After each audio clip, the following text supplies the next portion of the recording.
Welcome to the Mad Ones. I'm your has a degree in biblical studies, but don't you dare call me an expert host, Cam Harless. And with me, as always, is your could beat up a medieval king hostess, Miss Jessica Green. I'll have you know, I voted no in that poll. I put a poll on Twitter to see whether people thought that they could beat up a medieval king. I just was curious if people thought that they could do it.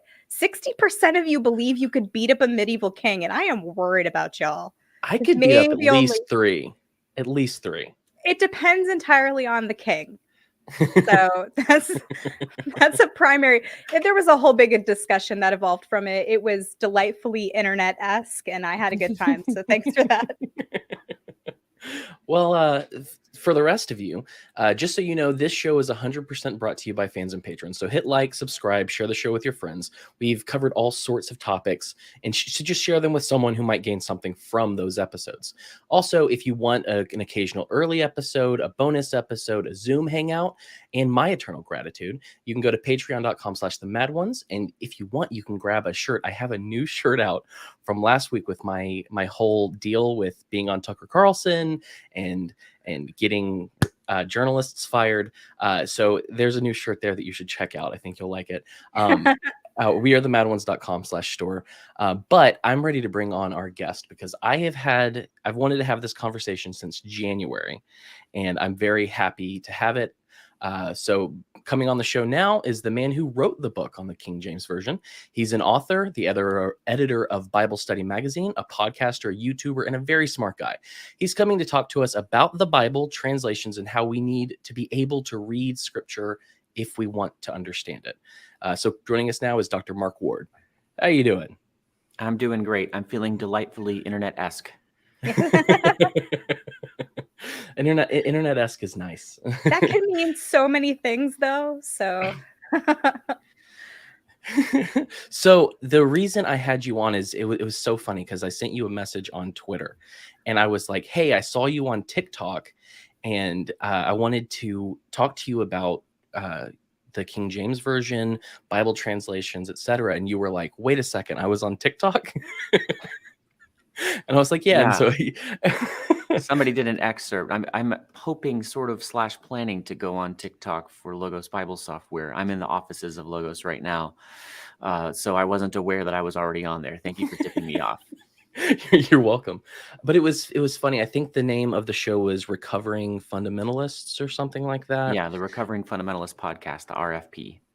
But yeah, they were talking about how they grew up King James only. And you said you had as well, although yours was less, I would say, damaging and extreme than their experience was. Right. But I was sitting there listening to you talk, and I was just like, first off, I love the way this guy speaks. And secondly, he sounds like he knows what he's talking about. And then I saw that you had the book, and my friend Andy yesterday told me, it's not like most people when they have someone on their show to actually read the book beforehand. So I'm really excited to say I did read your book and finished it yesterday. So it's fresh in the mind. It is short, right? I mean, that was a purpose of mine in writing the book. So hopefully I made your life easier there. Oh, absolutely. I loved it that because I read on Kindles or on my iPad with the Kindle app because I have 5 children, and finding time to read outside of laying in bed is impossible. And so I when I was reading it and I was seeing that percentage go down so fast, I was like, heck yeah, dude, you did this. You made it short. I'm thrilled with this. But the reason that I wanted to talk to you about this since January is we had our friend Ryan on, and we were talking about how versions of the Bible are copyrighted. And so that means that, you have to get licenses or permission to even write those scriptures into a book you write. I think he had said sometimes even using them in sermons, you need to get permission and stuff like that. And so that was kind of the basis of the conversation. But in the middle of the conversation, he started talking about essentially textual criticism. So he isn't King James only, which I find so I find King James onlyism so fascinating because I wasn't raised that way. I grew up reading. I did read the New King James Version. That's how I memorized Bible verses. But a lot of times it was NIV, and I like to read the NLT for daily reading for edification. You know, I have, you know, all these different things, and I almost never read King James Version. But in this conversation, he was talking about how the King James Version is translated from the Textus Receptus, and which Erasmus put together, I believe, and that this was the text to go to, because everyone else used some manuscripts from an Alexandrian source that Westcott and Hort put together, and that they're missing Bible verses, that the received text is the one that everyone had all throughout history, and that's why we need to trust this over, say, the NIV, who uses Westcott and Hort text. And so I was like, this is not what I learned when I was in Bible school. This is not kind of, because, you know, essentially when you talk to professors and people that are trying to teach you how to do hermeneutics and stuff like that, they're like, yes, I love the beauty of the King James Version, and usually they hated the New King James Version because the quote would be, they used poorer texts but got rid of the beautiful language. And so that was what I knew. And so as I was sitting there, I respect the heck out of my friend Ryan, but I was like, this isn't what I know. And I don't have all of the understanding that I need to kind of flesh this out. But I did want to bring you on. Sorry for this monologue. Oh my gosh, Yeah, I'm no just problem. monologuing. But I did want to bring you on, and I do want to talk about those things. But having read your book, Authorized, which there are links in the description if you want to grab a copy of that. I did Kindle for people like me, and a physical version for the dinosaurs. But you were talking about how important it is that the Bible be readable and in vernacular English. And I kind of I would love to start there. I would love to start in this place of your position on the Bible being translated into our own language. Yeah, that's great. Can I make a quick comment about copyright, just real quick, and then move Absolutely. on to that question? Yes. Yeah. Just everybody go ahead and pull out your Bible and look in the frontispiece, you know, like the copyrights page, and you'll see on nearly all major modern evangelical English Bible translations, which are the ones I focus on, NIV, New King James, New American Standard Bible, the New Living Translation, the English Standard Version, the Net Bible. Let me actually leave the Net out for a second, but the others that I mentioned, they'll say something like you can quote up to 500 verses without in your book or Okay. resource without asking permission, as long as those verses don't constitute more than 25% of the work. So yes, there are copyright restrictions. In my opinion, that's just, as the King James says, the laborer is worthy of his hire, meaning that if somebody goes to all the trouble and frankly great expense to get scholars together for multiple meetings over many years, to pay for their sandwiches, to pay for the printing and binding, to pay for the editorial and the typesetting and the designing and the marketing, then they have the right to the fruits of that labor. My main translation, if you put a gun to my head, the one I use the most often, because, well, I could get into the reasons later, but is the ESV. And they're a nonprofit. They're not in it for the money. I know some of them personally, and I know their heart. That's just not the case. So the copyright argument, I've done a video about it on my YouTube channel. I think it fails. But you ask about readability. Let me try to tackle kind of like all the rest of the stuff that you said through the readability angle. Okay. I'm going to get into this in a weird way. It'll make sense in a minute. I did my dissertation on Paul's positive religious affections. And I focused a lot on the Greek word agape. What does that word, commonly known among evangelical Christians at least, to mean love? In the New Testament, it's actually in the Septuagint also. What does that word mean? And a lot of people love to pile a lot of theology on top of that word and say that the word agape is a willed, selfless love that is, regardless of how you feel, making acts of self-sacrifice for others. So they'll say agape love is a verb. It's an action, not a feeling. And I collected tons of quotes from people saying this, serious people, not so serious people. I even went beyond the bounds of Christianity to find people saying this. And this is really important, right? Because the Bible, Jesus said, love the Lord your God with all your heart, soul, mind, and strength. Love your neighbor as yourself. Those are the two most important commandments. So if love is all this stuff, willed self-sacrifice for the good of another, regardless of how you feel, then it's really important that we get this right? But I asked this question, where does the Bible tell me, in a sentence, in a paragraph, in a story, that love is an act of self-sacrifice that you will, regardless of how you feel? I can't think of any place. I can think of places where love issues in self-sacrifice, preeminently Jesus himself on the cross. Greater love has no man than this, that a man lay down his life for his friends. But I don't have a sentence telling me all the stuff that people are saying that agape means. And I want to tell Bible readers, and I'm a Protestant, I'm an evangelical, Bible reading is, kind of one of our sacraments, as it were. Individual lay Bible reading is something we strongly encourage. That's why I work for Logos Bible Software and Edit Bible Study Magazine. I want to ask you out there, you're confused by textual criticism and all this stuff about the King James and the Textus Receptus and, which Greek New Testament should we use? What does the Bible say? Where does the Bible tell you that if there are differences among Greek New Testament manuscripts that have passed down through the centuries, and there are, because before printing, they all had to be hand copied, where does the Bible tell us how to adjudicate these differences, how to resolve them? Does it warn us to make sure that we use the pure text and not the corrupt and impure text? No, it doesn't say that. There's no direction whatsoever. But what does the Bible say clearly? And I love to turn to 1 Corinthians 14, where Paul is addressing a specific situation. The Corinthians are using their gifts of tongues in church. And whether you believe that gift continues or not, no matter, he goes to the principle that he applies to that situation. They're using untranslated tongues, so other people are sitting there not able to understand. And he says, no. Edification requires intelligibility. In fact, I've got a sign.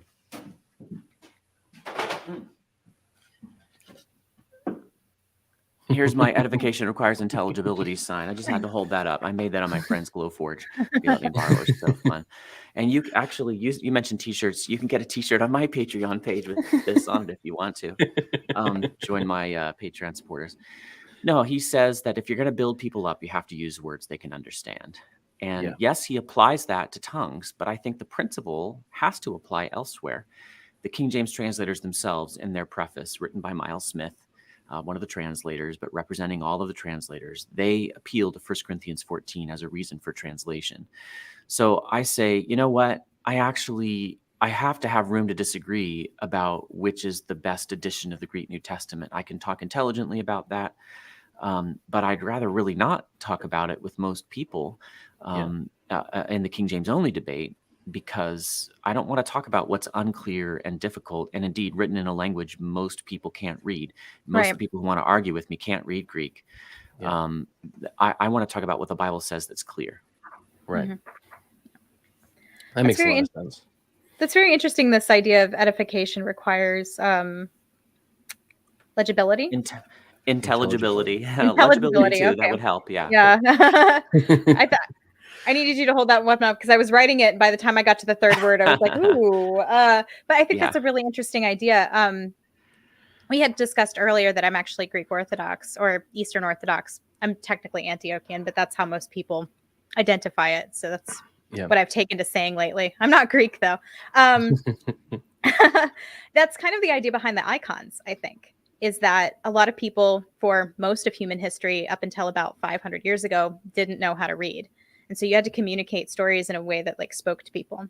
And when in a world where you can look at an image and translate that image into a story, it is very pertinent to the idea of, I guess, legibility, intelligibility, right? Yeah. Being able to really absorb the content. And so I do think that that's a very important idea, especially when you look at something like King James Version. It does come in that Old English. That's pretty ununderstandable. Most of us had a brief, touching experience with it when we read Romeo and Juliet during high school, and that was the end of it. And so now this book is set in front of us, or maybe has been since we were children, written in Romeo and Juliet language. And it's, you're talking about going even further back into Greek. Yeah, you've lost the average person that you're talking to. Not to speak for the average person here, but I'm average enough to say so that for me, that's a huge sticking point. I can barely pronounce Greek words when I'm looking at them. I as an English speaker even understand how a single Greek word can mean 15 different things. It's a world apart from me. So you're absolutely right about that. Yeah. Now, I grew up on the King James Version, and I did come as an, average kid to understand it okay. But the problem I discovered over time was that I didn't understand it as well as I thought I did. Mhm. And another problem came over time, that I actually love the Lord and I love the Bible and I love to share the gospel with people. And especially when I was younger, somehow it was easier. People were more willing to listen than they are to a Mm. 41-year-old adult male. And I talked to many people as a young man, on the streets in Greenville, South Carolina, on doorsteps. I used to knock on doors with my church every single Sunday to invite people to church, to talk to them about the gospel. I was an outreach pastor, unpaid for what it's worth, and spent many years trying to reach out to sort of the down and out, wrong side of the tracks portion of Greenville, South Carolina. I absolutely loved it. And I learned very quickly, and whether I was talking to the more middle class or even, highly educated folks that I would run into on the street in a really nice part of Greenville, or the not so educated folks who turned out were functionally illiterate in the not so nice parts of Greenville, they all struggled with the King James. And I would see their eyes glaze over if I, or later on, because I fairly quickly stopped quoting the King James to them, there was no point. I would start to translate it for them on the fly. Right. But I would go out with younger partners and knock on doors. I remember this one guy, I still remember his name, 20 years ago, and he starts quoting the King James, rattling off these memory verses to this woman on the back of a really nasty place who looked like she just got out over a hangover. And I just thought, why bother? None of this is entering her mind. Mhm. So it became really important to me that this principle is not just some theological, postulate that we have to write down on our doctrinal statements. It means that when we're talking to people, we need to try to love them enough to speak to them in words that they can understand. And unless we're going to say that God inspired the original Hebrew and Greek to be unintelligible, then, and if that were the case, then then a good English translation would be unintelligible. Mhm. I don't Mhm. think Christians are willing to say that. No, God spoke to us in words we can understand. Doesn't mean it's all easy to understand. Doesn't mean there's no work involved. But I want to key our English translations in Spanish and Urdu and French and Japanese and whatever. I want to key it to the level of intelligibility and difficulty that's actually in the originals.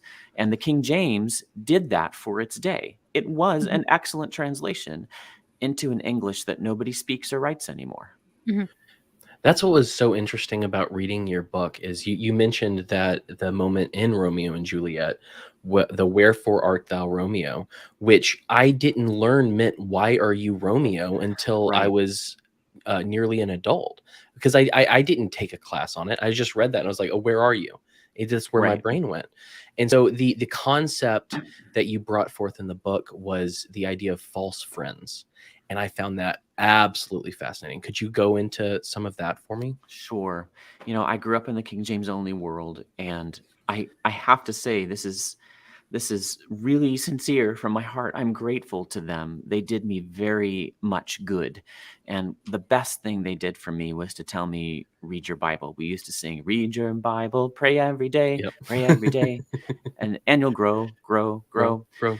And I heard that and I That's believed it, cute. and so did my teachers and the King James only, strongly King James only pastors and teachers that I came to love and still have friendships with to this day, who are self-sacrificial in their love for me. Um, could have gotten much better salaries elsewhere, but taught in my tiny little Christian school. Anyway, having taught me to read the Bible, I know what they would say, and I hear it all the time from King James only folks. When I say, the King James is not fully unintelligible, it's not like it makes no sense whatsoever, but there are enough instances of words people don't know that we need to move to a contemporary translation, at least, especially in church. I'm not telling individuals to stop using the King James. I still use Mhm. it on a Mhm. daily basis.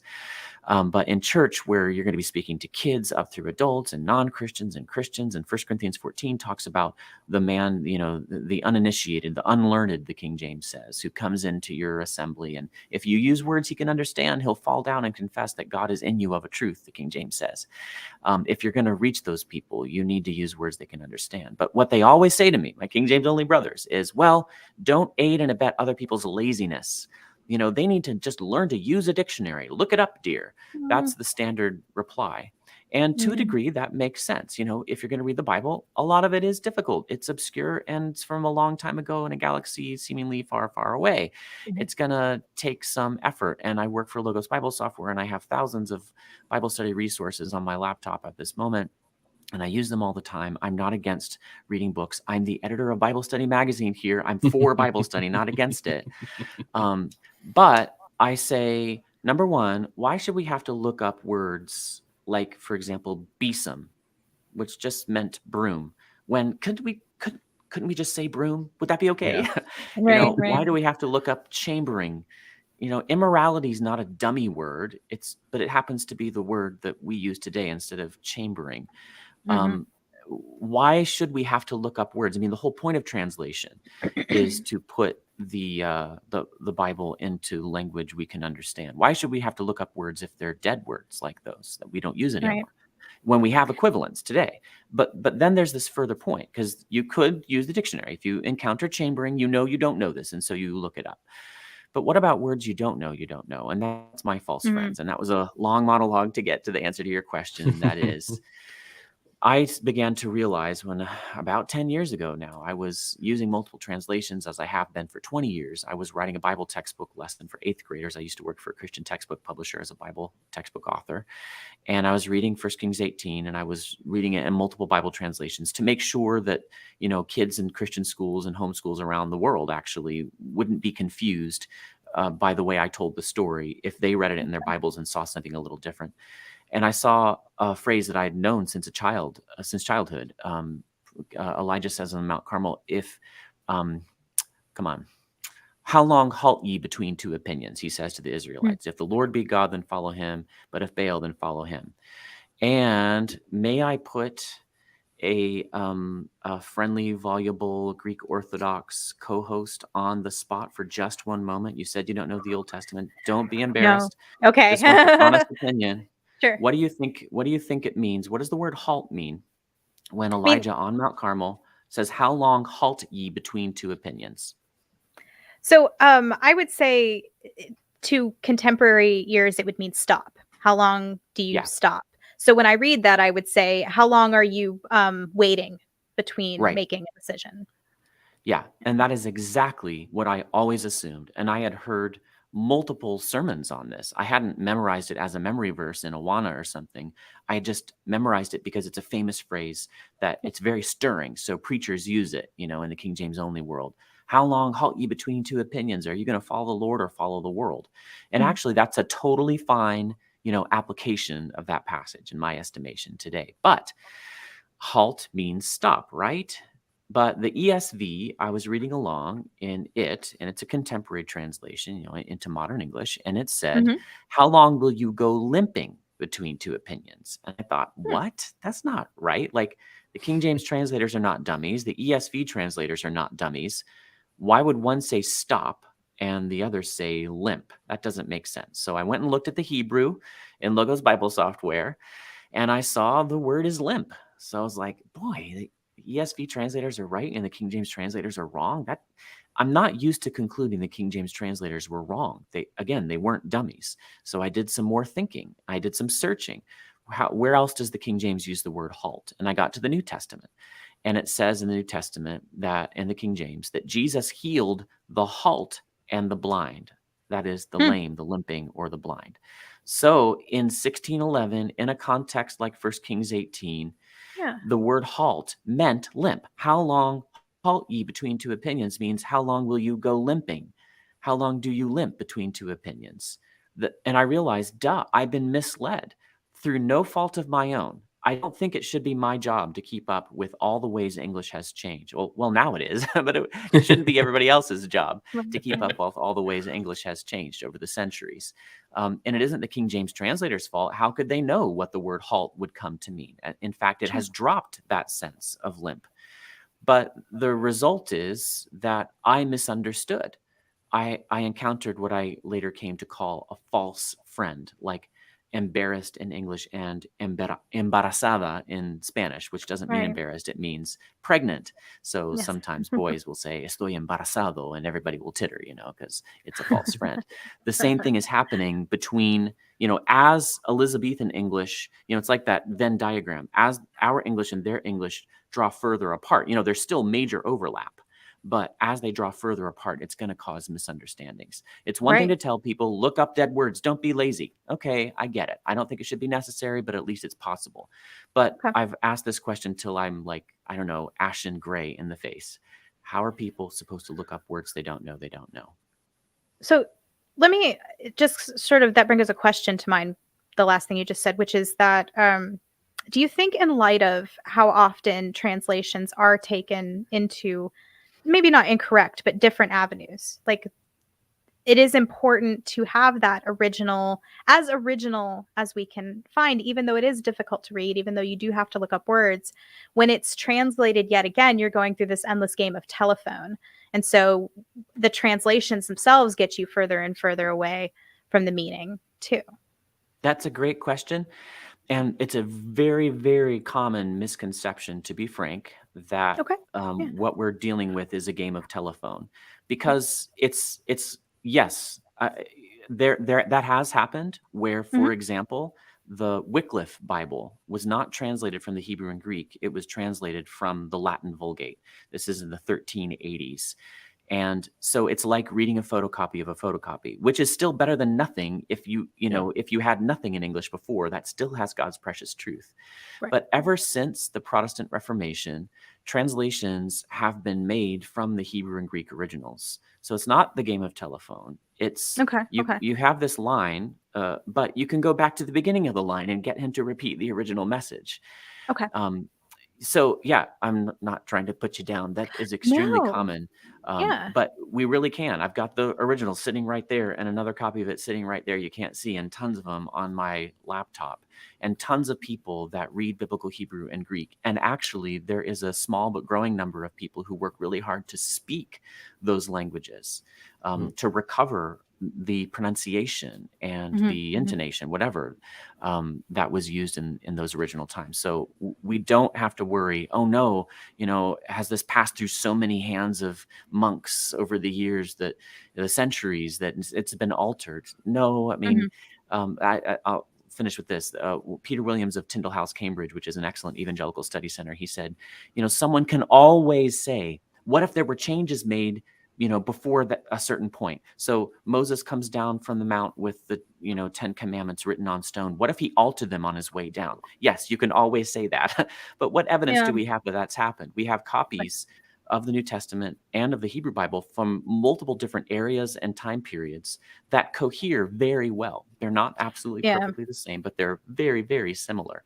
That suggests they haven't been suffering tampering. Okay.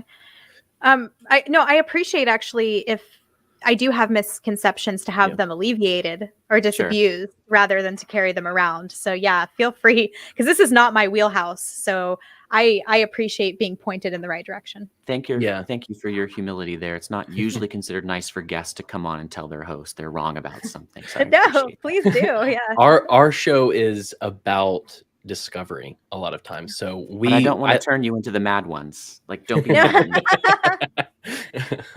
of an Alice in Wonderland kind of context, I guess, with that. But no, I mean, I love when these moments come up, because like, a lot of people will truly believe that the Bible that they're reading, say the NLT, is copied off of the NIV, which is copied off of the KJV. Right. Like, that seems to be something that people think, oh, well, they just take it from the last translation, when it is coming straight from these manuscripts, which there are more manuscripts found all the time. Yeah, that gets complicated. So I'm going to grab something that's right here. Okay. I've got one copy of the Greek New Testament, and one time I did have somebody come to church. I don't think he was a professing Christian, but he was kind of interested in the gospel. But he said the same thing to me. How do we know it's a game of telephone? How do we know that people are translating accurately? And I said, here, and I handed him my English Bible, and then I pulled out my Greek New Testament, which I had with me at the time, and I said, turn to whatever page you want. So he turns to John. And I said, give me a verse. And he gave me a verse. And I said, look here. Here's the Greek. I'm going to read it to you. You tell me if what I say is the same as what you see. And I read from John 1, 2, or 3. I can't remember. And he was like, yeah, that is what it says. I didn't. And actually, I didn't say the exact words of that English translation, because anybody who's ever translated anything knows that there are these minor little variants, different ways of saying the same thing. That's what we're dealing with in translations. And it isn't, I'll give another correction here. This is very common too. This is a specialized field. It's complex. We don't have, we're not using multiple manuscripts anymore per se. We're using printed editions.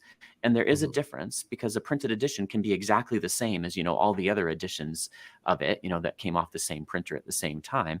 But manuscripts collect minor errors over time. It's unavoidable. No human is capable, without the Holy Spirit's direct intervention, some kind of miracle, of copying perfectly an entire document.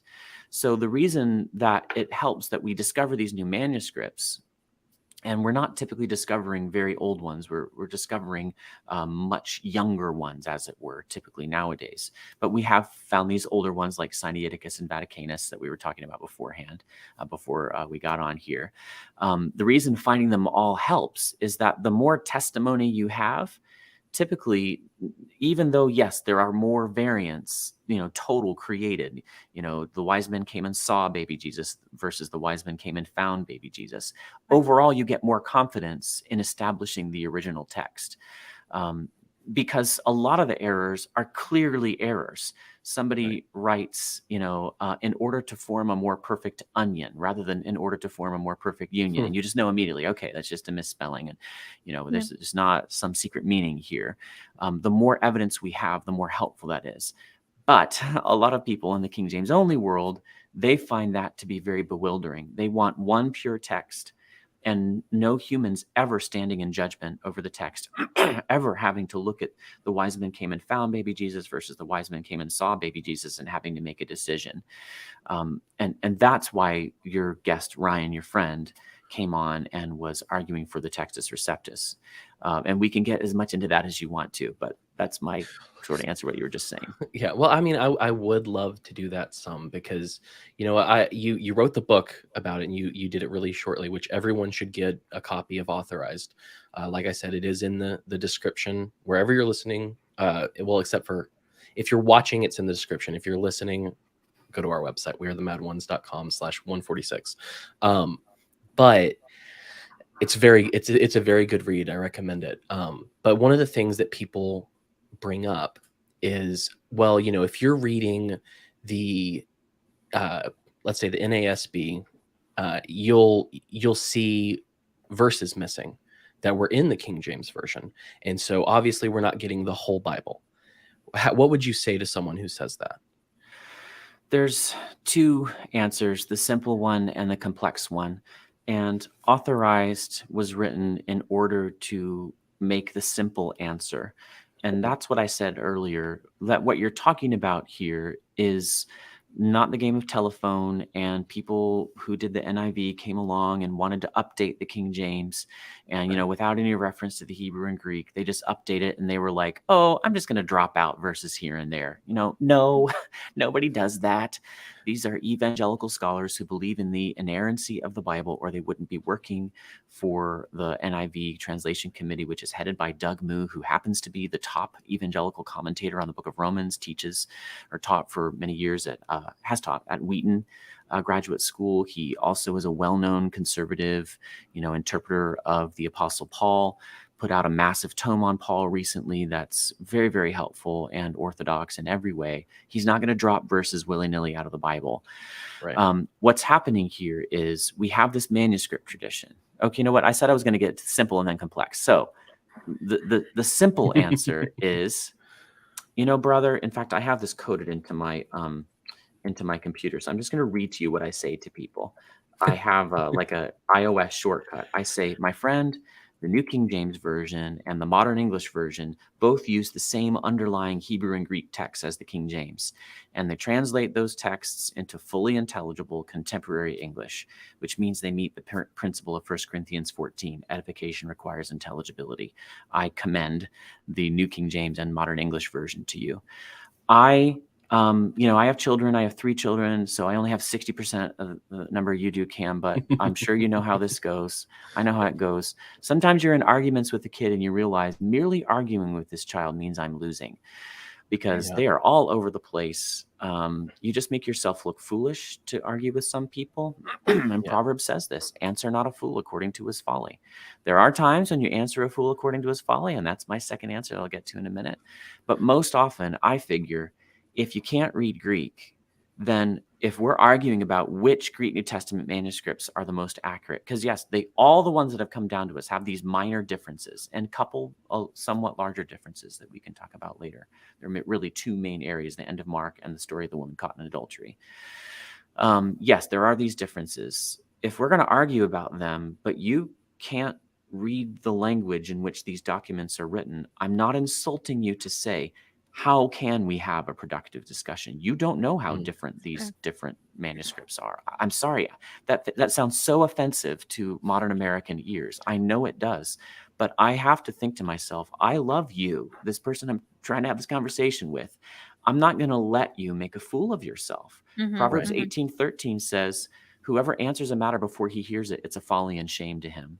I get tons of folly and shame just unloaded on me like, vats of bile all the time in my YouTube comments. And because I love these brothers, I'm not going to answer them according to their folly.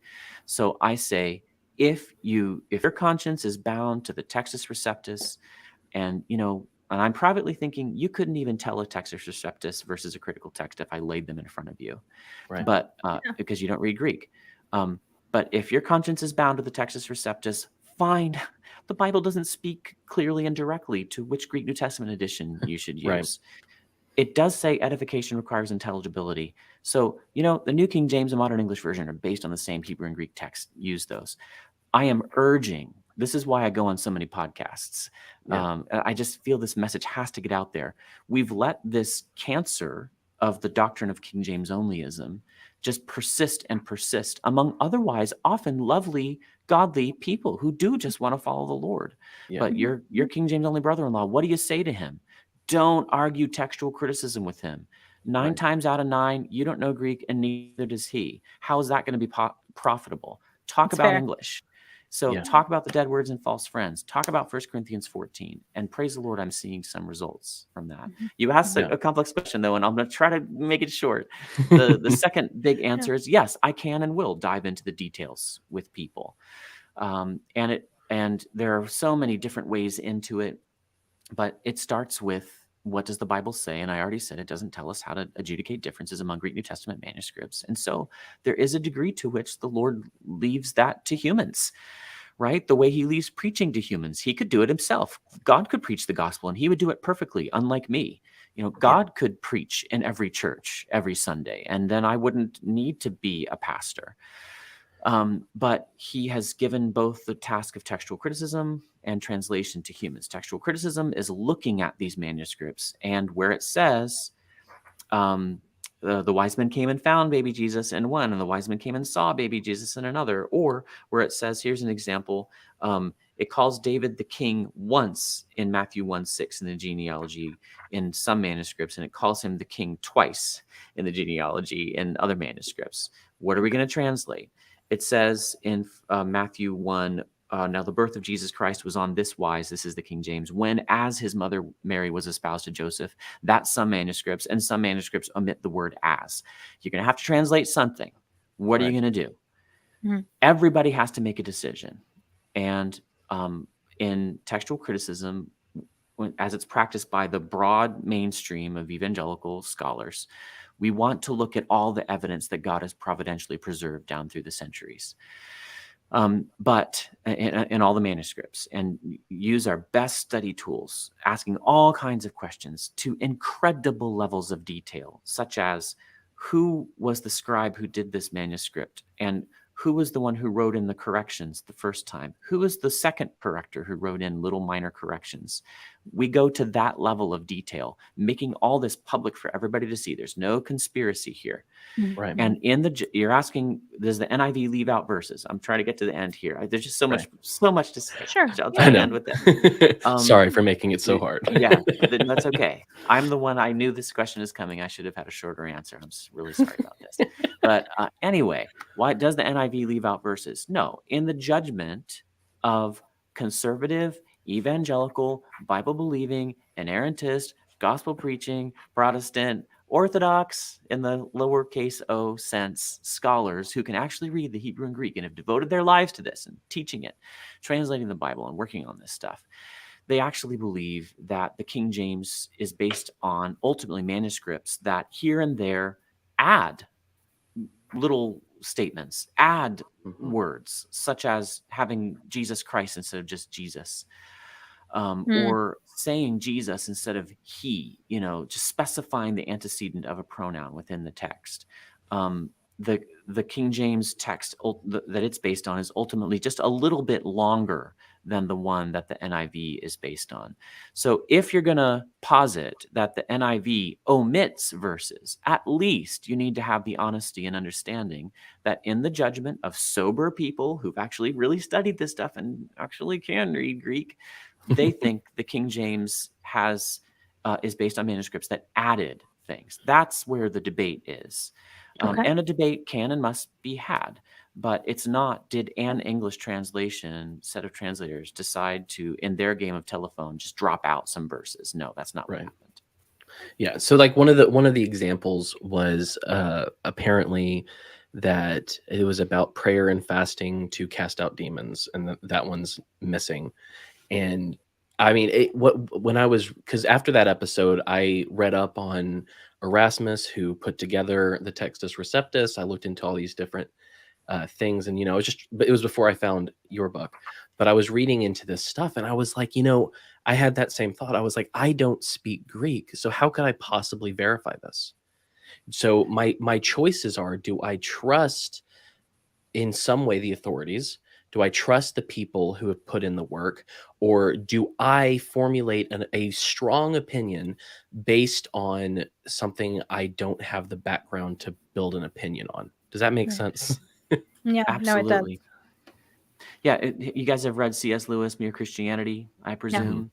Yeah. I can find this quote if I look long enough, but he talks about how we believe, so much on authority. I found it. He says, don't be scared by the word authority. Believing things on authority only means believing them because you've been told them by someone who you think trustworthy. 99% of the things you believe are believed on authority. I believe there's such a place as New York. I've not seen it myself. I could not prove by abstract reasoning that there must be such a place. I believe it because reliable people have told me so. Isn't he the best? I just love Lewis. Yeah. I love him so much. The ordinary man believes in the solar system, atoms, I'm going to skip evolution for now, and the circulation of the blood on authority because the scientists say so. Every historical statement in the world is believed on authority. None of us has seen the Norman conquest or the defeat of the Armada. None of us could prove them by pure logic as you prove a thing in mathematics. A man who jibbed at, objected to authority and other things, as some people do in religion, would have to be content to know nothing all his life. So the actual argument we're having when it comes to Greek New Testament textual criticism is almost never, what are the facts? In the King James only debate, I don't have that. Sometimes I do. There are some capable folks out there, and I just love it. I glom onto them. I beg them to talk to me longer because I can have an actual conversation with them. But most of the time, people that are trying to argue with me, they think they're arguing about textual criticism. They think they're arguing about the preservation of the Bible. Actually, they're arguing about which authority do you trust. Do you trust D.A. Waite and Peter Ruckman, Gail Ripplinger, and Sam Gippen, a bunch of the King James only movement leaders? Or do you trust the mainstream, modern, evangelical, conservative, Orthodox Bible scholars that I am sort of a popularizer for? Right. Well, and that makes a lot of sense. I don't mean to I know that this is all complex, and like really discussing it, like I said, is hard to do. But there are a lot of these. I don't know if you're not on TikTok yet, but No. we're gonna have an episode, I think in July, with some. It's amazing to me how some of the same arguments that Paul had are being had to this day. Like it's wild to me how many like Hebrew roots people are arguing on TikTok. Blows my mind. But one of the TikToks I saw the other day was this guy talking about one of the Gnostic Gospels, about how they don't want you to know what Jesus taught, stuff like Yeah. that. So there's always this they. And one of the Right. claims that I found interesting was that outside of the Textus Receptus, this Westcott and Hort manuscript came from Alexandria. There were only three manuscripts, and that this was the Gnostic area, and so they're not to be Yeah. trusted because of Gnosticism in that area. And so I know this is a complex question. All these things are, Sure. This is high level, but what That's why do they pay me the you? medium-sized bucks. But how do you respond to that? Is there any legitimacy to this claim? No. I saw him It's shaking utterly- his head while you were yeah. talking. It's utterly ridiculous, but usually that doesn't work. Just saying that doesn't work, because that is a way of just ridiculing people. And I really, I'm among friends, so I just call it utterly ridiculous.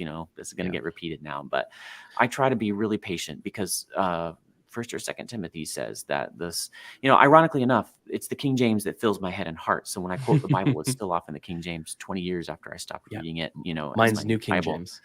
Yeah. So it says the servant of the Lord must not strive, which doesn't mean he shouldn't try hard. It means that's a false friend. Actually, it means that he shouldn't fight.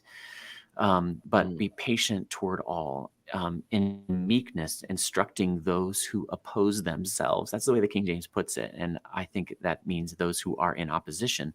But I've always thought that's a funny way that it put it. And I still don't know, was that purposeful? Those who oppose themselves. Because when people are telling me, I can't trust the NIV, I can't trust the ESV, I'm saying to myself, they're opposing themselves. They're only shooting themselves in the foot. It's so sad to me. Don't you want God's word? Don't you want to understand it? Why wouldn't you hunger after whatever tool will help you understand it?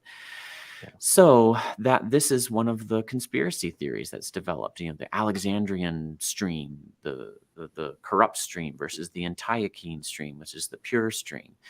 And there's a lot that can be said on it. And actually, if folks will wait until July, when my little group called the Textual Confidence Collective will be putting out a series of 7-hour-long videos that we shot in Dallas a couple weeks ago. Went to great expense. My Patreon supporters helped me get down there. That's why I started Patreon, actually, because I just couldn't afford it without their help. We went and shot these episodes. I'm talking with some, if I sound like an expert, you just wait till you hear my friends Peter Montoro and Elijah Hickson. This is really their field. I'm a popularizer, and I'm a philologist. I love words. I just delight in words. So I focus a lot on English meaning. But I more than dabble in textual criticism. I've done some academic work on it. But these guys are like literally world class. Elijah Hickson, in particular, who works for Dan Wallace at the Center for the Study of New Testament Manuscripts. Anyway, they talk about this in some more detail. One thing that I have done, though, that I think will help people is, I don't know, are you able, Cam, to bring up a website for the viewers? Can you go to KJV-parallelbible.org? Or I can put the link in the chat here if I'm smart.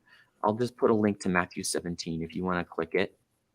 Actually, you asked about Matthew 17 a moment ago, and that's why I picked that. That's the passage that talks about this kind cometh not out but by prayer and fasting. That's verse 21. The KJV Parallel Bible, while you're bringing it up, I'll explain. If there's some grand conspiracy, great. Thank you. That's it. Now, you scroll down just a little bit. There we go. Keep scrolling.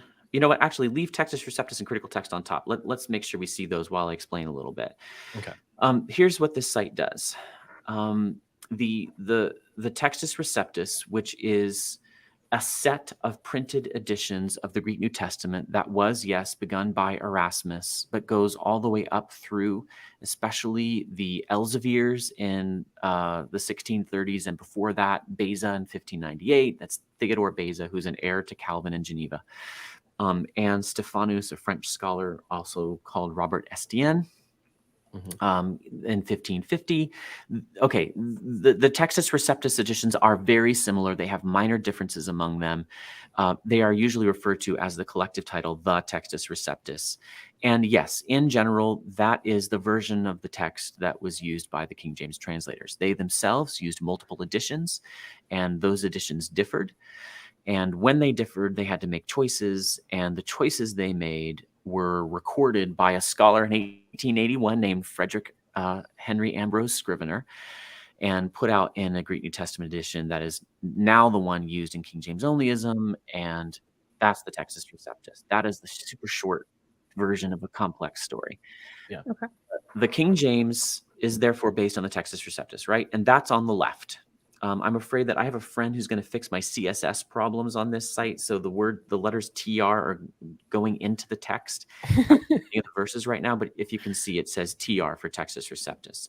Okay. On the right is a representation of the critical text. That is the version of the Greek New Testament that is used by modern translators all around the world today, used in the ESV and the NIV and the NASB and the NLT and, all the standard, major translations aside from the New King James Version and the Modern English Version.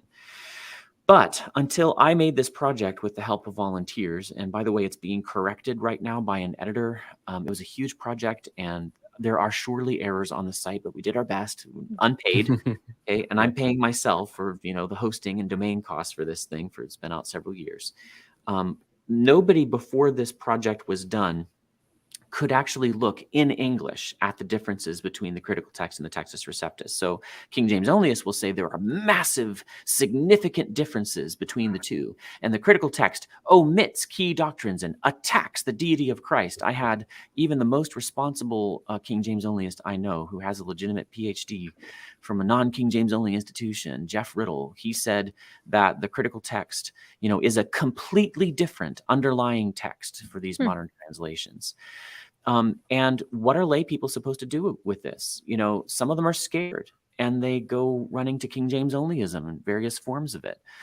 A lot of people, of course, dismiss it and just continue to trust their pastors. And, that's an understandable response too. But if you wanted to get into it, but you can't read Greek, what can you do? How can you know if the two texts are massively different? Well, that's why I made this site. So on the left is the King James as it stands in what is actually the 1769 edition, which is the one commonly used. It was done by editor Benjamin Blaney of Oxford. It's not the 1611 that's actually used today, but it's mainly a spelling update of the 1611. And on the right is the King James as it would look if you could get a critical text of the Greek New Testament, get in a time machine and go back to 1611 and hand it to the King James translators. And then I marked the differences between the two. So you can see in the first two verses of Matthew 17, there are no differences. And if you don't mind scrolling down until you see a difference, there's one. Then answered Peter and said, Lord, it is good for us to be here. If thou wilt, let us make here 3 tabernacles. And the critical text, it says, Peter says, if thou wilt, I will make here 3 tabernacles. And let me ask you, is this a significant doctrinal difference? Oh, yeah. Peter makes the tabernacles with the other disciples that are with him on the Mount of Transfiguration, or by himself. Is it? I mean, the let us can be, because there are other places where it's used to point out the Trinity, correct? Well, okay, I see. And actually, this is on the edge of my mind that Greek Orthodoxy does maybe use this passage for Trinitarian debates. Taken as it is, I would say this is not a significant difference. Whether Peter makes the tabernacles with the other disciples who are with him, I think are James and John, or does it by himself. That's the kind of difference we're talking about here. I can't speak intelligently to how Greek Orthodoxy uses this passage. Honestly, neither can I. to be fair. So I'm just kind of pulling something out that I know maybe someone else might point out that, yes, the let us is actually significant because it is used in other places to kind of draw the conclusion that there's a Trinity. So Yeah, I would just, my Protestant and biblical studies self, I do remember now, I think, where I heard this. I have a Greek Orthodox guy who comments on my channel on a regular basis, and he's not King James only, of course, but he's defending the Byzantine text. And I do think that he said this. To me, that feels like it comes out of left field. I just can't make my mind read significance, doctrinal significance into right, fair these enough. differences. Yeah. Like And I'm not picking on you. had to be an Orthodox in the chat. That's so interesting. If you don't mind scrolling down further, let's look at the next difference. I haven't looked at this in advance. Here we go. And Jesus came and touched them and said, "Arise." And Jesus came and touching them said, "Arise." There's a difference there, distinction without a difference. Right. Yes, the Greek is different there. And if you're going to reflect it in translation, that's the way you would do it. And then the next verse, when they had lifted up their eyes, they saw no man save Jesus only versus save Jesus himself only. Again, here the texts are different in Greek and they must be reflected in translation, but there's no difference in meaning. Or as they came down from the mountain versus and they came down the mountain. Or the Son of Man must be risen again from the dead versus the Son of Man must be raised. And there might be a more significant difference, but if you look in the rest of the New Testament, and this is off the top of my head, you'll see both, that the Son of Man was raised and that the Son of Man rose. What I think really stands out to you, if you'll give it a fair look, and I've gotten very, very little attention from the King James only world to this site. They are so insistent that the Textus Receptus is massively different from the critical text, but they haven't paid any attention or shown any interest in this site. And I begged and begged and begged and begged Textus Receptus defenders to help me make this site because I wanted it to be a neutral place where just the facts, put out the differences between these two texts. I almost utterly failed. I finally did get one guy who is kind of a Textus Receptus defender to do one chapter. No, they don't trust me, so it's all my friends that did this. I think what really stands out to you is that verse after verse after verse is the same. And if you don't mind going to the table of contents and then going to 2 Timothy 3, we can stop the discussion here, but this is all an answer to, 2 Timothy 3. That's the famous chapter that talks about the inspiration of the Bible. And that special note is all that I'm going to say. And that's that. If you scroll down, go ahead and scroll down. This is the chapter that says all scripture is given by inspiration of God.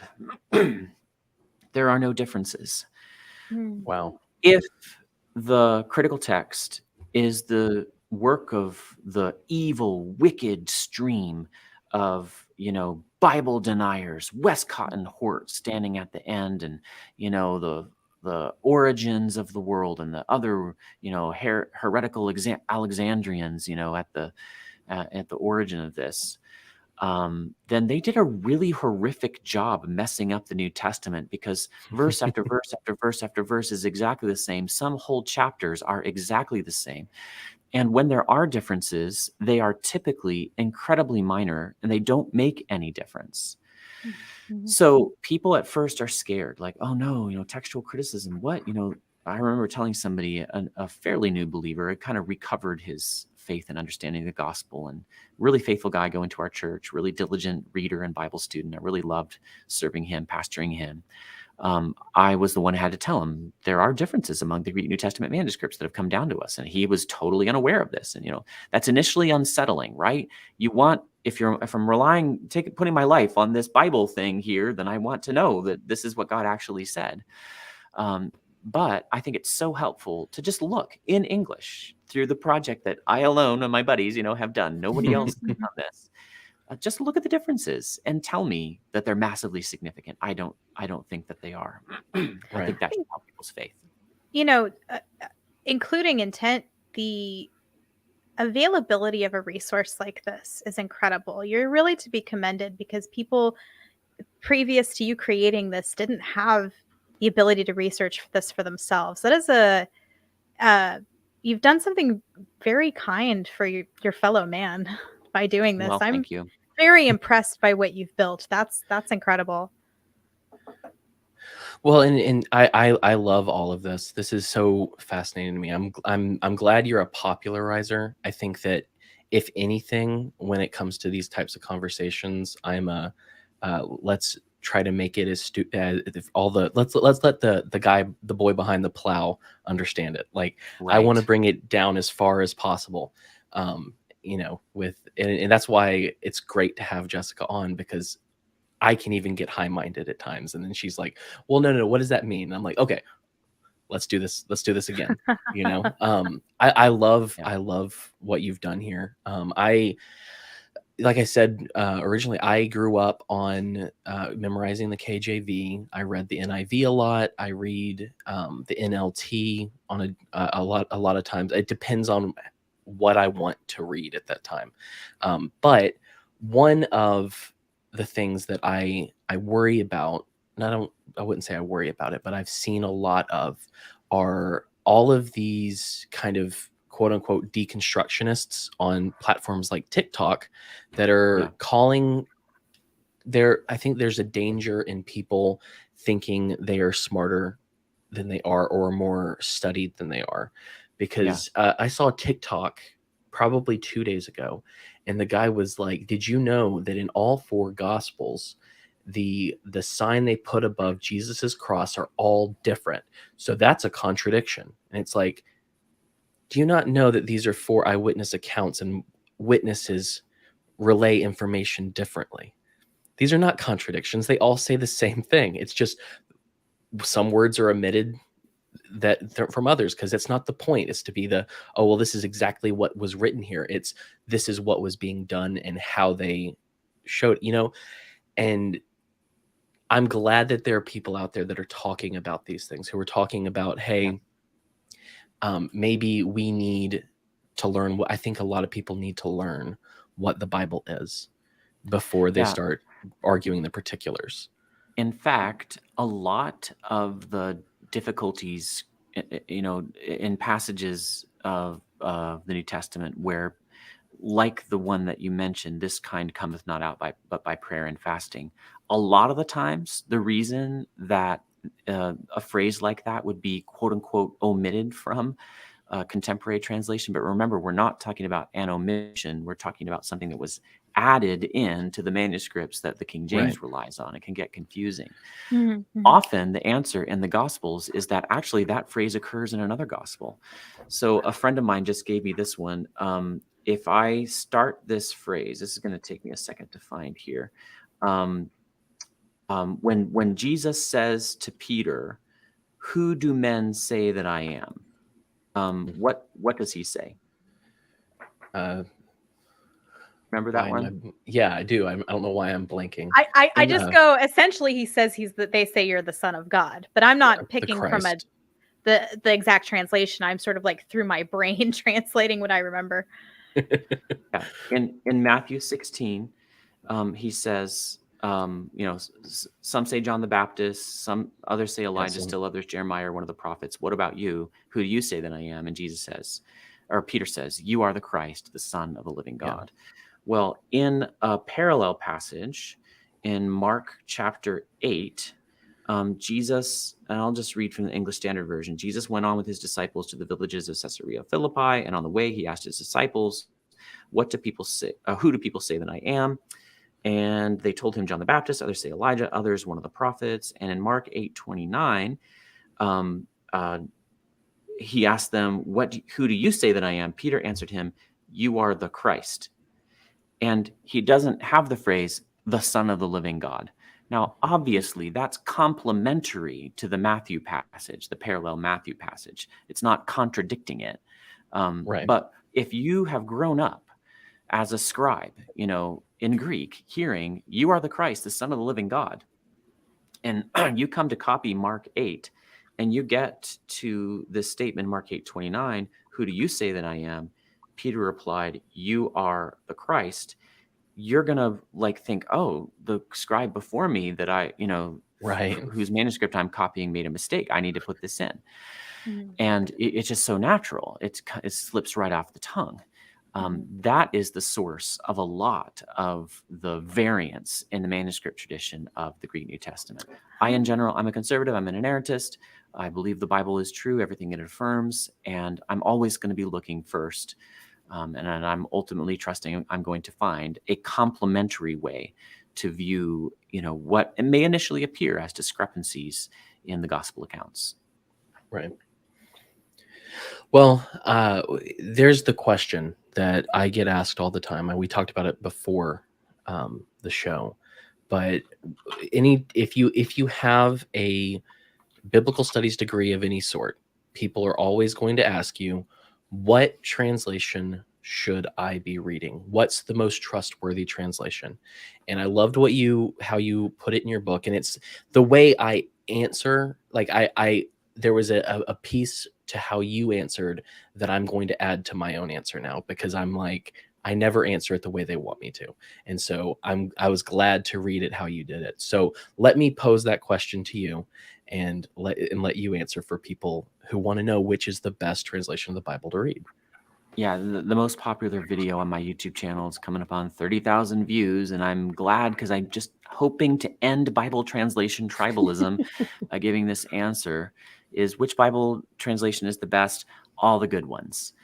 And there are some bad ones. So the New World Translation put out by the Jehovah's Witnesses, they're the modern day Arians. Yes, they alter some passages. God's truth shines really brightly, and it's difficult to obscure it completely. So even the New World Translation contains tons of truth. But no, I wouldn't send people that way. No, I wouldn't send people to the Passion Translation because its author has claimed basically divine inspiration for his translation, and that is massively problematic. That's what the King James Onlyists are frequently, but not always, doing. There's more of an extreme version of King James Onlyism that claims that the King James itself was inspired by God and is therefore perfect. But the major modern evangelical English Bible translations that I can speak to intelligently, because I've been reading them for 20 years, the ESV, the NASB, the King James, the New King James. I guess I'll drop out the King James because it's not modern, but I have been using it for, 40 years now. The New Living Translation, the Net Bible, these are good and trustworthy translations. And unless the Bible tells us, use only one translation, this is imperative, or tells us that in every language, God is going to inspire one translation to be perfect, and don't you dare look at others. Unless the Bible tells me that, then I'm going to figure that whatever helps me understand the Bible is, basically good. Not perfect, but good. Any more than your pastor is perfect. If you just feel totally bewildered by checking multiple translations, hey, I feel for you. Trust that I'm not bewildered and that many people find value in reading multiple translations. Trust me when I say I think you will too. But if you just can't handle it, you only want to use one, whatever your pastor is using, use that. If he's using the King James, that's probably the one exception, I would say to Protestants. I would say go to him and say, okay, pastor, I'm really having trouble understanding the King James Version. Here's all these dead words and false friends that I learned about on a YouTube channel, Mark Ward's YouTube channel. I shouldn't smile because then my earbuds come out. What translation would you recommend? And if he insists to you, the King James is the only one that's trustworthy, that's where I draw the line. I say, no, that can't be right. 1 Corinthians 14 says edification requires intelligibility. Don't blast away at the guy. You don't need to cause a major stink. Hopefully you can stay in that church, but you need to read what you can understand. But otherwise, most pastors of evangelical churches in the country are using one of the major modern evangelical English Bible translations, and they're all good. Go ahead and use it. Base your life on it. It's fine. They're all saying the same thing. Where they have minor differences, and they are minor, it's either because of text, like I showed on my site, and you can look at my site to figure out, is this disagreement between the NIV and the New King James, or the NASB and the King James, is it because of a textual critical difference in the manuscripts, or is it because of translation disagreements or translation philosophy? And if you still can't tell, even after using, the analytical tools I've just offered, then go get a good commentary, ask your pastor for help. When I was a pastor, I'm not currently an assistant pastor. My church actually had to vote to close in part because of COVID in last fall. But I'm in a good church. I'm just about to start teaching again. If people ask me a question like that, I get thrilled because that means they've got a big question mark in their heads and they've got motivation to fill in the blanks there, and they'll actually listen. So I think it's a great thing to have Bible study questions generated by reading multiple translations. Yeah. Do you think there are any places where the differences are so vast that it causes like a theological problem for someone to follow that translation? You were saying like with the New World Translation or the past. I haven't heard of this one, the Passion Translation. Yeah. Are there parts of those translations that are actually like dangerous for people to read? The New World Translation undermines the deity of Christ in John 1 by saying that not in the beginning was the Word, and the Word was with God, and the Word was a God, rather than the Word was God. Oh. And it is widely held in all of Orthodox Christianity that this is Arianism. This is the ancient heresy of denying deity to Jesus, and of course they do. So yes, don't read that one. Right. If you've been raised all your life on an evangelical translation and you know it well and you've done your theology work, you're not going to be harmed by literally physically picking up a New World Translation. Sure. Touching it's not going to, make you unclean.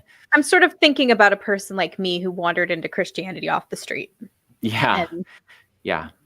My first Bible came to me because my roommate was throwing out a bunch of books, and the Bible that his dad gave him, which I think he got off of a radio show, he was going to throw it out. And even as I was an atheist at the time, and I thought, well, you shouldn't throw that away. You shouldn't throw a Bible in the dumpster. There's just something sort of disrespectful about it.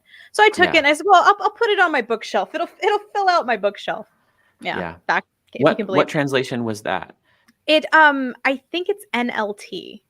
Yeah. If I the book's like two floors away right now, or I'd go get it. That's fine. But that was my first Bible. I'm sure there are differences in the translations between. I'm now attending an Orthodox church, so I'm sure there's differences there. But that was what I had. That was the thing that I had to look at when that still small voice. We're talking a decade later. I had this Bible. I didn't want to throw it away. I kept it on my shelf. A decade later, I start getting that still small voice working in me. I was like, I might pick up this book. I might open it. I might look and see what's in there. And so that does kind of alarm me that there might be, these translations out there that if I had read them would have, detrimental ideas. Yeah. Thankfully, the errors that are out there among Bible translations are in translations that are already telling everybody out there who has any understanding of theology. And I know not everybody does. So yes, I wish these Bibles didn't exist. But if you have a pastor, Lord willing, he's going to have the discernment to say, that's a sectarian translation. That's not an honest attempt to communicate what God has said to man. It is an attempt to twist it. But I can tell you the list of those that you will ever possibly encounter, and unless than the fingers of my hand. And it really is the New World Translation and the Passion Translation. It's not like there are hundreds and dozens of these that you're actually going to encounter. You're not gonna. You're not going to run into the Queen James. I was just saying, you're not going to run into the Queen James Bible randomly. Not yet. Right. The Passion Translation has raised hackles and raised fears because it probably is the closest to something that's popular enough that an average Christian who doesn't really understand where it's coming from might possibly encounter it. I have two friends who I love dearly. Both of them have just faced a lot of trouble in their lives, and I believe they're true Christians, but they've kind of moved away from our conservative Christian roots that I still embrace. And I'm not saying they're liberals, theologically liberal, denying the Bible's truth or, but they are just frustrated with the version of Christianity that they inherited. And I don't think all their complaints are bad. I think they've swung the pendulum a little too far, and I've told them so. I love them both well enough, and they know I do, that it was okay for me to say this. And both of them have found something good in the Passion Translation. And the Passion Translation it's more like woolly-headed and kind of crazy than it is wrong. Okay. And I don't know of a place, I personally, and I haven't read the whole thing, but I've done soundings, and I've read a lot about it. I don't know of a place where if you've been raised with good Bible teaching or if you have access to it now, you're in a church where you're exposed to the Bible in a standard translation, I don't know of a place where you're really going to be misled. I think a lot of it is just touchy-feely, and that's what the Passion Translation means. He's trying to add, uncover the passionate heart of God. And that's not entirely wrong, but what he's actually gone and done has ended up being, like I said, just woolly-headed rather than so much like overtly doctrinally erroneous. I guess that shows the importance of, if you're a convert or newly coming into Christianity, the importance of getting involved with other Christians. Right.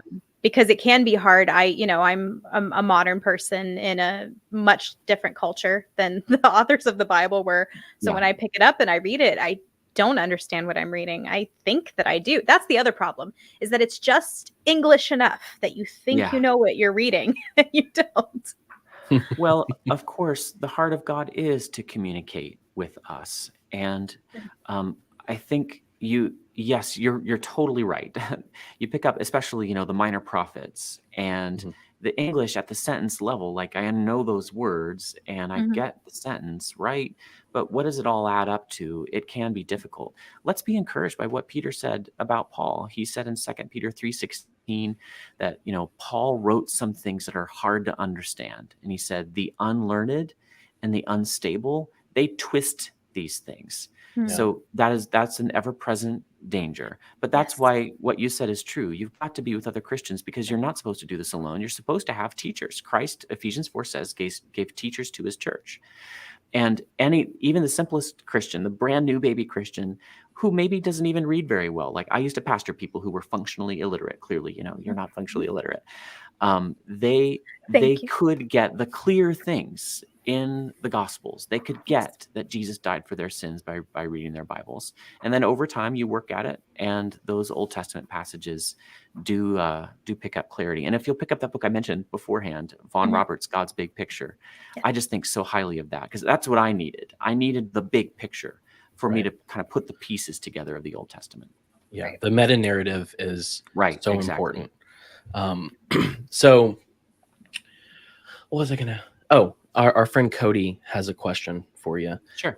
He said, Dr. Ward, doesn't the fact that the New Testament authors quoted both the Septuagint and a Proto-Masoretic version of the Old Testament prove that they didn't think that only one text tradition had to be used? Yeah, actually, the King James, that's a really intelligent question. And let me explain the question to viewers before I go to answer it. Okay, so the Septuagint is the Greek translation of the Hebrew Bible that was made before the time of Christ. So here are a bunch of Greek-speaking Jewish people who presumably can no longer read biblical Hebrew. Okay, whether they've been in captivity or time has just passed, we don't really know. But I guess there have been guesses that it was the Jews in Alexandria. I don't know that we know this, but somebody made a translation for them into Greek of the Hebrew Bible. That's the Septuagint. And the Masoretic text is the Hebrew Bible as it's been passed down to us through a Jewish tradition called the Masoretes, a group of Jewish scribes and rabbis over the centuries. This is more like the Middle Ages. They were the ones who had custody of the Hebrew Bible during that time, and they were incredibly fastidious. They even did mark areas called Kethiv Kare readings, where there are differences in the Hebrew Bible manuscript tradition. They were really, really careful in their copying of the Bible, even counting the letters on the pages to make sure that they were giving accurate copies. Of course, without a computer, humans just cannot make a perfectly accurate copy. So when it comes to the New Testament, yes, it is my understanding. It's been a while since I looked into the particulars here. I've been actually intending to, but this is a burgeoning field of study. The New Testament authors when they quote the Old Testament, they regularly, but not always, quote the Septuagint, the Greek translation of the Hebrew Bible.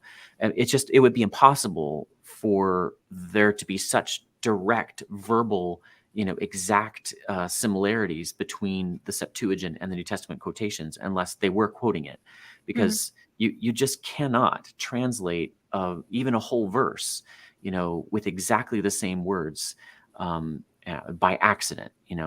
That's very unlikely. But they were also quoting the Masoretic text, apparently, translating it therefore into Greek for the New Testament. And the King James translators make a point out of this. They say, why did they do that? They did that, the King James translators said, because if the New Testament authors quoted something other than the Septuagint, then the Greek-speaking Jews would have said to them, "You're making this up, or you're altering the Bible in order to fit your doctrine." And so even though the Septuagint has flaws, and it certainly does, and there are actually multiple, there are just multiple portions of the Septuagint that were created later by, so there are like variants of the Septuagint by Theodotion, Aquila, and Symmachus, which all have their different qualities. It's a complicated picture. The apostles quoted the Septuagint because that was what their Greek-speaking Jewish readers would have trusted. And I do think that your commenter is right, your friend Cody, that this indicates that there doesn't have to be one absolutely perfect, every jot and tittle is exactly what Moses wrote and Paul wrote and Jude wrote and John wrote in order for us to find the Bible to be true and edifying for our faith. The fact is, God could have done that. He could have written the entire Bible in perfect characters on a hillside in Turkey, on a rock that nobody could erase. But he didn't. He made humans copy it. And there are these minor little differences in the manuscript traditions and somewhat more difficult differences among translations. And yet the gospel is in every serious Bible translation and text. That reminds me of something we do when we have a little bit of fun in our Zoom Bible chat, is that we read from the Pidgin translation of the Bible, which Hawaiian Pidgin. The Hawaiian Pidgin. And although it's kind of funny and we titter about it, whenever it's read, I think, gosh, this just gets to the heart of the passage so well, because it is in a very simple, straightforward kind of language. And although you would think, as you were saying, we were talking about the idea of the game of telephone. So there is something about God's truth that kind of shines forth through. And the simpler the language, maybe the more clear the message. And there are portions of the New Testament that are like that. Revelation is one of the great places for people to start their Greek learning. 1 John also is a classic place for Greek students, new Greek students, to start, because it's very simple and straightforward. Hebrew, Luke, and Acts are much more difficult. I have to slow way down when I read those, and I have to reach for more helps more often. The Lord gave us the Bible through penmen who had different personalities and backgrounds and different levels of education and had different audiences in mind. And that's all part of the great interest of Bible study. Well, I have really appreciated you coming on and talking to me. Talking to us. This has been great. I love learning, and I'm also that guy who my family hated me because I actually like being corrected. Because like if I'm saying something, because that means that I would think the same thing, like, oh, they want to be smarter next time, right? Like if I misspeak and someone says, oh, hey, actually this is what word you meant to use, I like that because I don't have to make the mistake again. And so of course my family got mad at me when I would help them the way I wanted to be helped. But no, I really appreciate what you've done in the corrections and the misconceptions. Before we wrap up, I don't know if you've noticed this about the world, but the last 2 years have been majorly depressing to people. And so when we rebooted this show from what it was before into what it is now, we decided that this was going to be a show of hope. This is going to be a show that, and honestly, the greatest hope that you can mention is mentioned a lot, and I love it. But what we like to ask our guests before they leave is, what's something that's going on in your life right now, or it could be global, local, whatever. What gives you hope to carry on and motivates you to do what you're doing? Yeah, I always think of that verse, Lord, to whom shall we go? You alone have the words of eternal life. And when I struggle with sin, which I do every day, and when I struggle with doubt, which I would not say is every day, but happens because I'm a sinner, I'm fallen and finite. And it's difficult, increasingly difficult, to live in a world, a secular world, in which everybody around you is constantly telling you that not only is what you believe false, but like needless. Why are you skipping the NFL pregame show? There's no good reason for that, on Sunday mornings. I just cling to Christ And in all these debates about his word, which, to me are so sad. Like, why do we have to be debating about this? I wish none of my work were needful. I Yeah. wish I just have to cling to his word, and his word gives me hope. In my life, I'll give two answers. In my life, my church closed, and I was the assistant pastor, and I had only just been ordained not that long previously. And yes, that was discouraging. And Yeah. thankfully, praise the Lord, we didn't have a big blow up. It was a mutual agreement. Everybody realized, okay, the Lord has brought this to a close. But we didn't know exactly where we were going to go. And the Lord just landed us in a church where we immediately fit very well and have godly friends that are encouraging us in our child rearing and coming alongside us for fun activities and wanting to use the gifts such as they are that the Lord has given to us. So in my life right now, that's something I'm deriving a lot of comfort from, that the Lord, it's not fun. Your church died. This is one of the reasons we came out to Washington State, yet the Lord had something good in store for us. And practically speaking, that's a reason I have a great hope right now. Awesome. That's great. Well, we really appreciate you coming on, and I'm gonna have to buy more books of yours because because you said there was gonna be a follow-up to Authorized. Have you finished that book yet? I am struggling to finish that book, Okay. or even start it. Yeah. That book is about how can people who haven't studied Hebrew and Greek, which is most Christians, God doesn't call most Christians to study Hebrew and Greek, how can they profitably use multiple English Bible translations? And I've struggled just over the right angles here, but I have it as a life goal. But I do have another book coming out, Lord willing. I'm going to finish it in the next couple months. It's actually going to be a summing up of kind of gathering together some of my YouTube content on false friends. And the provisional title, I do have a contract for it with Lexham Press, the same publisher of Authorized. It's going to be called King James Words You Don't Know, You Don't Know. It'll be focused on false friends. All right. That's awesome. Yeah, sign me up for that when it's out. For sure. But yeah, I do want to let people know where to find you. Like I said, in the description, if you scroll down, you can find on the video, you can find a link to his book. So you can buy that and read that yourself. If you want to follow him on Twitter, he's at ML Ward. I went to your YouTube and I don't do you have I don't know if you have a specialized URL, but I know that if you go to YouTube and type in ML Ward 038, you can find his channel. Yeah, or just Mark Ward King James and ignore the people attacking me, please, until you watch a couple of my videos. There was one for a long time that said fake scholar Mark Ward exposed. That one's gone for some reason now, but yeah. YouTube is the main place to find me. I don't tweet very much. It's really just like book reviews that I tweet. My dad used to tell me that if you weren't upsetting people, you probably weren't making an impact on the world. So then I'm making an impact on the world because people are very upset. Right, there you go. Take heart. Yeah. And also you have a website, byfaithweunderstand.com. Yes. Is there anything else you want people to find? Yeah, I mean, I encourage people to check out Bible Study Magazine, of which I'm the editor, and I do write regularly. Again, I used to write much more regularly. I'm getting back into it for the Logos Bible Software blog /Logos. You can say either one. Those are the places to find me. But if you're interested in this topic, then my book, Authorized, The Use and Misuse of the King James Bible, is important. And then my YouTube channel. And I basically give away almost all the content of this book for free on that YouTube channel.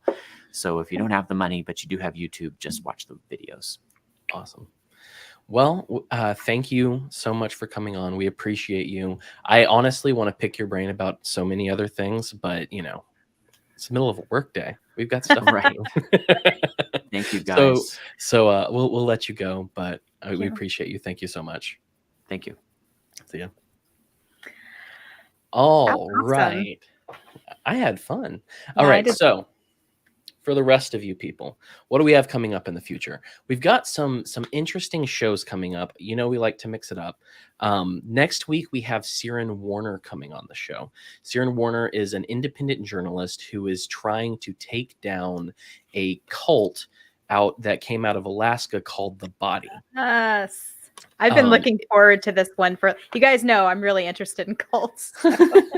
But he's taken to extreme measures to get this cult put on the map, going so far as to call in a death threat to I think it was Mitch McConnell. It was, in order yeah, it to was get Mitch McConnell. to get the FBI to start looking at this cult. So that's what we're doing next week.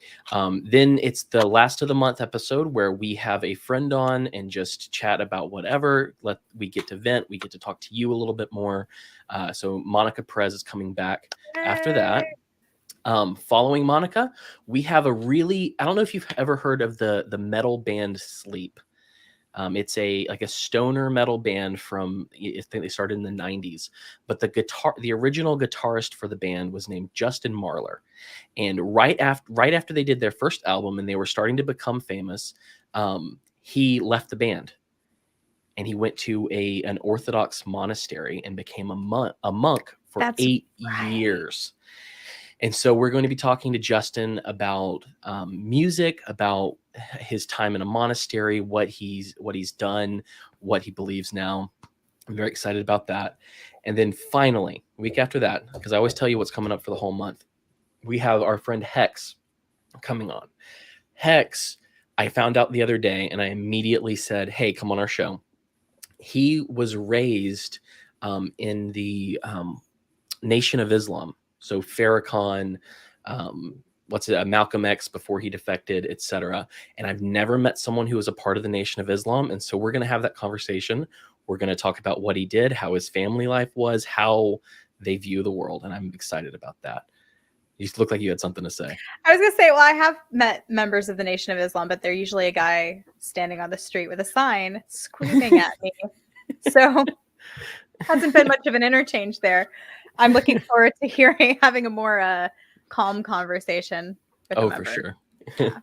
So beyond that, I've got to tell you where you can find us and all of that. So if you're watching, you can listen on any podcatcher, or you can go directly to our website, wearethemadOnes.com. If you're listening, you can watch us have these conversations and notice how bald my head is. So you can do that at youtube.com/themadOnes. You can also search for us on Odyssey and on Rockfin for that.